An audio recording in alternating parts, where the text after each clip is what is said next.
So, ang laking tulong ng ano natin, ng 360 camera. Right, so ayan guys, oh. Yung parada natin, oh. Kita nyo yung gulong natin, oh. Nakadikit. Nakadikit, oh. Tama lang. Sakto lang.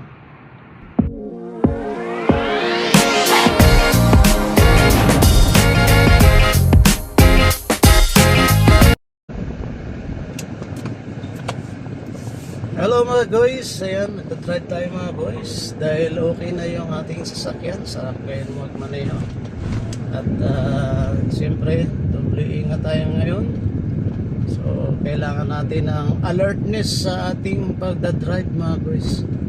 Kaya sa mga kapwa ko rin dyan driver na nagdadrive, ayan, ingat-ingat lang po mga guys, ingat-ingat lang. Sa lahat, bago siyempre mag-drive ay unahin mo na ang Lord.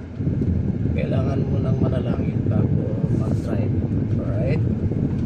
So ayan mga guys, ngayon ay umagang kay ganda. Palaging maganda ang umaga dito sa Saudi Arabia kasi napakaganda ng sikat ng araw. Kaya nga lang medyo mainit kapag hapon na. Sobrang init. So sasabihin mo na ayaw mo na ng araw pero sa umaga napakaganda.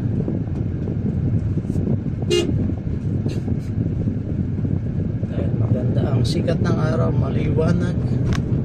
Ayan, kita nyo naman mga guys yung ating dinadaanan. So dito sa video na to guys, gamit ko yung aking bagong Honor 95G at meron pala siyang tinatawag na multi-view. Ayan, naka multi-view tayo.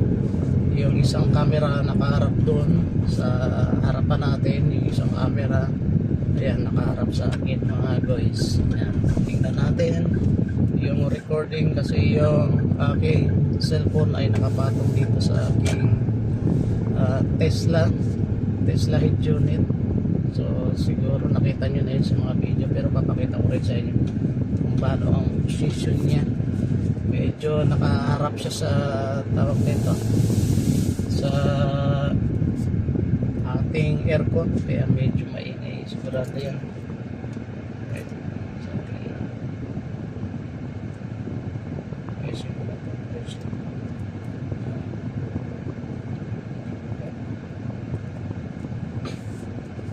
alright, so let's go.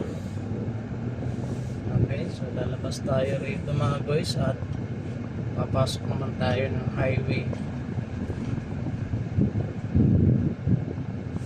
Ayan, separating tayo sa kaliwa. Yun, clear. Okay, that's all. Clear. Pasok tayo dito sa highway. Alam nyo mga guys, first time ko lang talaga mag-drive. Hindi ako nagda-drive sa Pilipinas at dito lang ako natutong mag-drive sa Saudi Arabia at first time din magkaroon ng sasakyan. Yan, sana loobin ni Lord na makabili rin tayo ng sasakyan pag tayo nakauwi na sa Pilipinas, ano, makabili rin tayo kasi itong sasakyan na to kapag natapos itong hulugan, hindi mo naman ito madadala sa Pilipinas. So ang gagawin natin dito, ibibenta natin. So siyempre yung presyo nun hindi na gaano malaki kasi nagamit na rin natin. So bibili tayo ng bago, in Jesus name, ano, bibili tayo ng bagong sasakyan. So ayan guys, so nandito tayo sa highway na, oh. Ayan, oh. Kita niyo yung daan saka yung kalangitan mga guys, ang ganda, no? Ganda sa camera din eh. Ayan, oh. So medyo yung dinadaanan ko, bali palabas ito ng Riyadh eh. Kaya hindi gaano matraffic. Pero yung papasok ng Riyadh sa kabilang side, opposite side, traffic jam. Kasi papasok sila ng Riyadh eh. Ako naman palabas ng Riyadh. Kaya hindi gaano matraffic pag ganito. Ayan.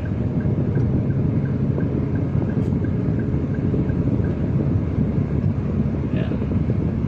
So dito tayo sa pinaka fast lane. Kaya makikita nyo guys sa opposite side ko. Ayan, ang daming sasakyan. Mamaya ang traffic na yan. Medyo maaga na yan. 7:34 na mga guys. Sana okay yung recording natin sa aking audio.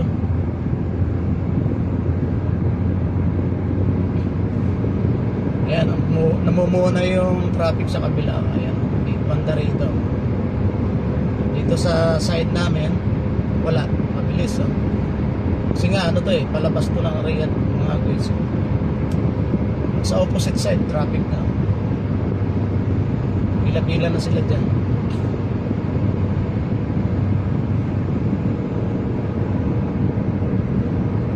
So ang speed natin mga guys is 100 dahil 100 ang speed dito. So kailangan may ano lang, hindi tayo lalagpas ng 100 para hindi tayo makabirahan.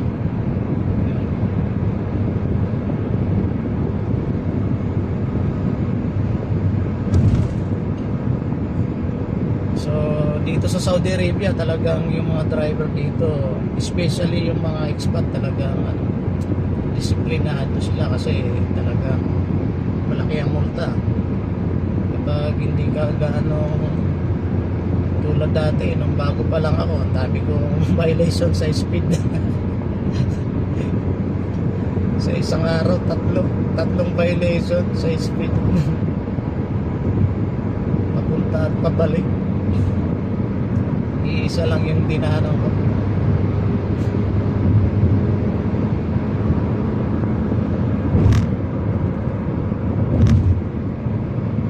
Ayan.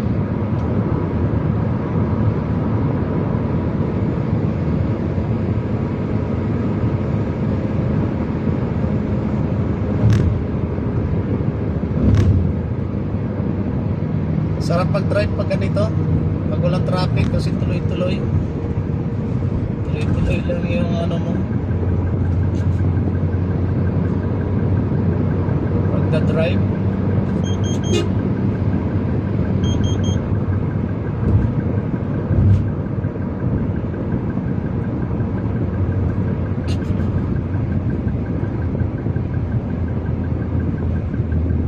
Yun, exit na tayo mga guys.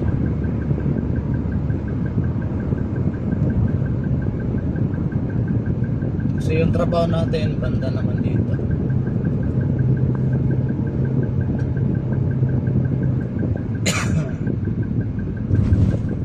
Alright, so kakanan tayo. Ganda ng kulay sa ganda ng kulay ng green sa video. Iba talaga pag maganda ang sikat ng araw sa umaga. Maliwanag, tas tahimik.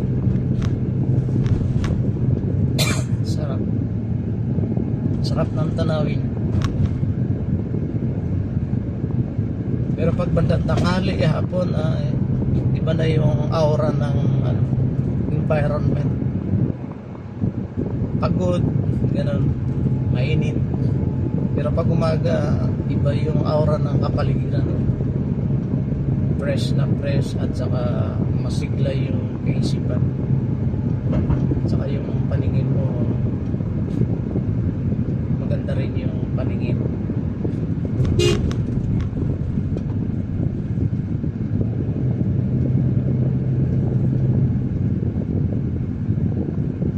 Alright, mga guys.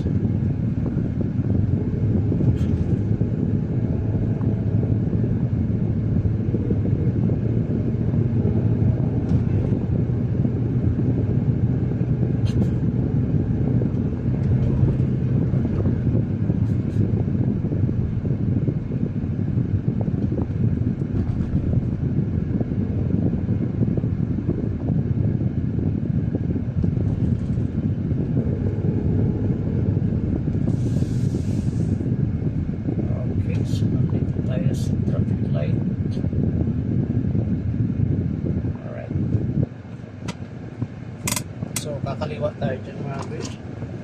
At malapit na ako sa aking trabaho. Suot na natin yung ating maiwagang agimat. ID natin.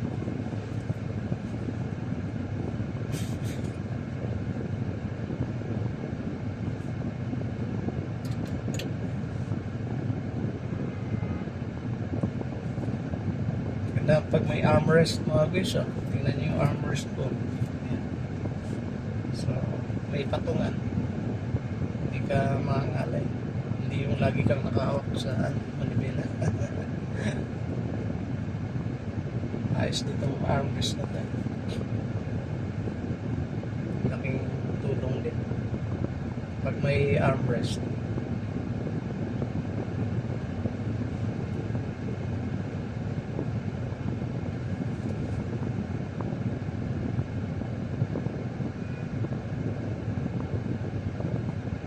Sira na yung mga camera din dito.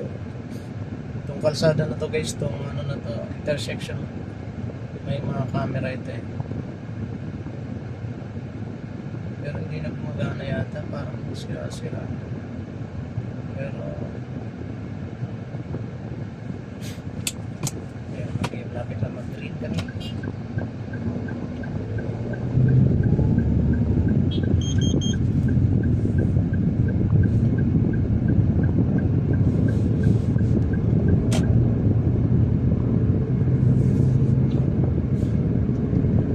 Itong nasa unang kong sasakyan, doon din niya nagtatrabaho sa tinatrabaho ako.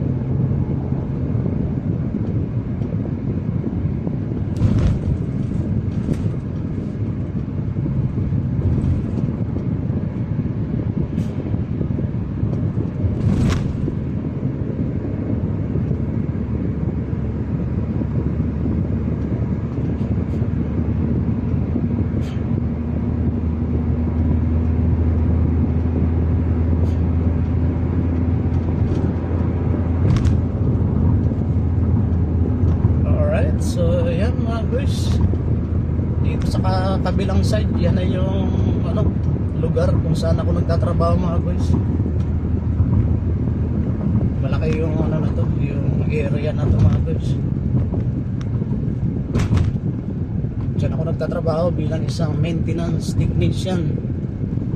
At ako lang ang nagme-maintain dyan mga guys ng kanilang mga device, mga printer. Ako lang mag-isa mga guys, nagme-maintain ng kanilang printer dyan mga guys. Kaya yeah, thank you sa Panginoon kasi nakapagtrabaho tayo dito sa Riyadh mga guys.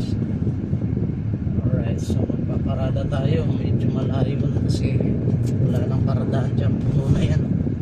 Dito tayo magpaparada sa malayo. Yan tayo nagparadaan dito na medyo malapit-lapit.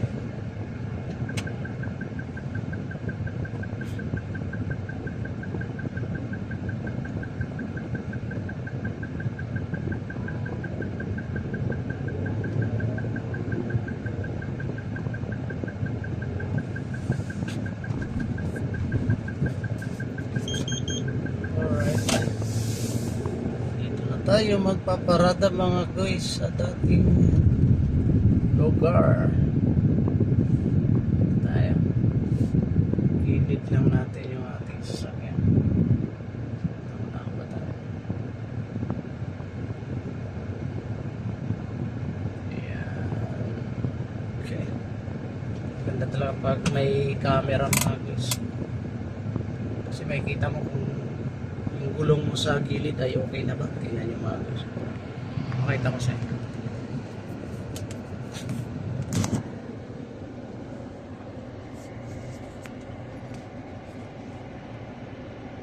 Ayan mga guys, oh, nakikita ko yung side ko kung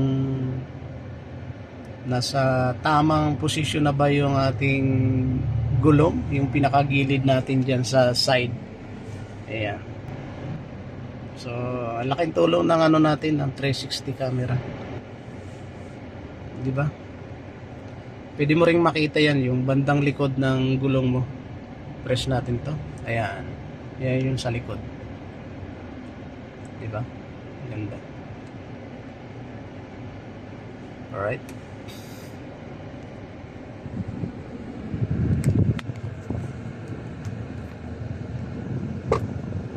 So dito na tayo magpaparada. Tayo muna natin yung aircon. At ilagay natin yung shade ng ating sasakyan. Lagyan natin ito. Cover.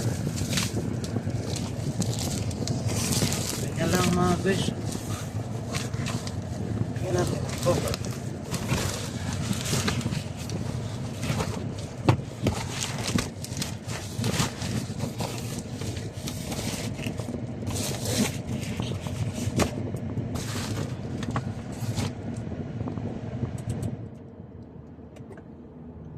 Ayan.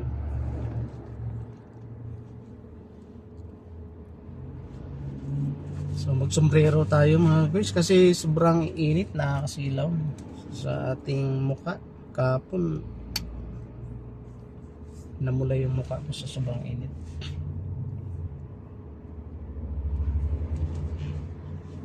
So sombrero tayo. Suot din tayo ng shade, may shade tayo.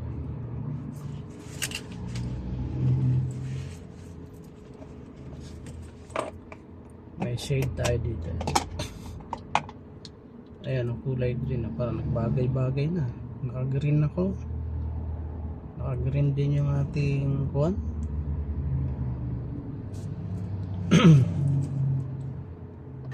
Ayan.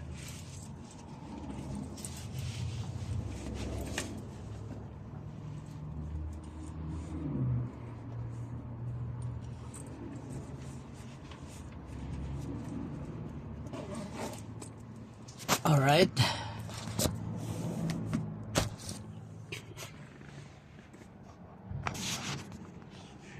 So bababa tayo mga guys. Ayun, clear.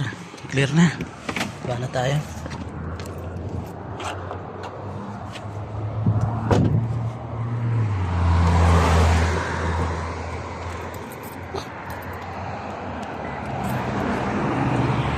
Alright, so ayan guys, oh.